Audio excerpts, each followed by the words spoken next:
Hello friends, வணக்கம். நம்ம video போட்டு ரொம்ப நாள் ஆகுது. பார்த்தீங்கன்னா நம்ம கடைக்கு வந்து பார்த்தீங்கன்னா ஒரு 30 வருஷம் இருக்குங்க. 30 வருஷம் பழசான ஒரு டேப் ரிகார்டு தான் வந்திருக்கு.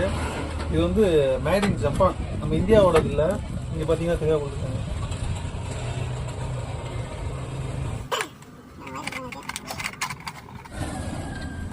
இது பாடுறதுக்கு தனியாக ஒயர் கொடுத்துருக்காங்க. 4 செல்லு போட்டுக்கலாம். அதில் 96 தான் நிறையா தெரியும்.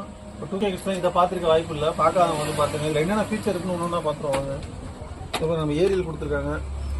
எஃப்எம்க்கு ஊரில் சூரியன் எஃப்எம் வரும். எஃப்எம் பாருங்கள் எவ்வளோ வளர்த்து கொடுத்துருக்காங்க. ஏரியல் ஃப்ரீக்வன்சி மாற்றுறது, இந்த ஃப்ரீக்வன்சி மாற்றுறது பாருங்கள் இங்கே கொடுத்துருக்காங்க சைடில். நம்ம இதில் வந்து ஒரு முள் மாதிரி இருக்கும். இப்போ அந்த முள்ளெல்லாம் உடஞ்சிச்சுன்னு நினைக்கிறேன். இந்த முள் வந்து இதில் போயிட்டு வரும். அந்த முள்ளை அட்ஜஸ்ட் பண்ணோம்னா அந்த ஃப்ரீக்வன்சி வச்சோம் அப்படின்னா அதில் பாட்டு வரும். அப்படியே வச்சுக்க போகிறோம். யாராவது அந்த பழைய பொருள் வாங்குறவங்க வந்து அவங்ககிட்ட வந்து இது நம்ம கொடுத்துருவோம்.